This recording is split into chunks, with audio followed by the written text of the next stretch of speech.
యెషయా గ్రంథము 41వ అధ్యాయము 13వ మాట చదవగలిగితే, నీ దేవుడు నేను యెహోవానగు నేనే, భయపడకుము, నేను నీకు సహాయము చేసేదనని చెప్పుచు నీ కుడి చేతిని పట్టుకొనుచున్నారు. దేవుడు మనకి సహాయము చేసే దేవుడు. ఆయన సహాయము చేయడం మాత్రమే కాదు, నిన్ను విడిచిపెట్టకుండా ఆయన నీ చేతులు పట్టుకోవాలని ఆశపడుతున్నారు. ఈ వాగ్దానాన్ని ఎత్తుపట్టుకుని ప్రార్థించండి. దేవుడు మీ చరిత్రను మారుస్తాడు. చాలామంది అనొచ్చు, మీకు ఇంక సహాయం చేసే వాళ్ళు ఎవరు లేరు కాబట్టి మీ జీవితాలు అయిపోయాయి. అందరూ చేతులు ఎత్తేసి ఉండొచ్చు. కొన్నిసార్లు మనకు కనిపించే ద్వారాలు కూడా ముయ్యబడి ఉండొచ్చు. కానీ కంగారు పడకండి. అందరూ చేతులు ఎత్తేసినప్పుడే ఆ బలమైన చేతులు మళ్ళీ పట్టుకుంటాయి. అన్ని ద్వారాలు ముయ్యబడినప్పుడే అసలైన ద్వారాలైన దేవుని ద్వారాలు తెరబడతాయి. బలహీనమైన చేతులు మీరు పట్టుకోండి అయ్యా, మీరు మాత్రమే నాకు సహాయం చేయగలిగిన సమర్థుడు అని మీరు ప్రభు పాదాల చెంత కన్నీరు కార్చండి.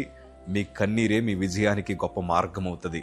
ఆపత్కాలంలో నమ్ముకోదగిన సహాయకుడు ఆయన మాత్రమే గనక మా చేతులు పట్టుకుని ఆయన మమ్మల్ని ఈ శోధన నుంచి బయటికి తీసుకురావడమే కాదు, ఈరోజు అందరి మధ్యన పాత్రగా నిలబెట్టాడు ఆయన. అందుకే గుండెల మీద చేతులేసుకుని మాట చెప్తున్నాను, అంతా అయిపోయింది అని ఎప్పుడు అనుకోద్దు.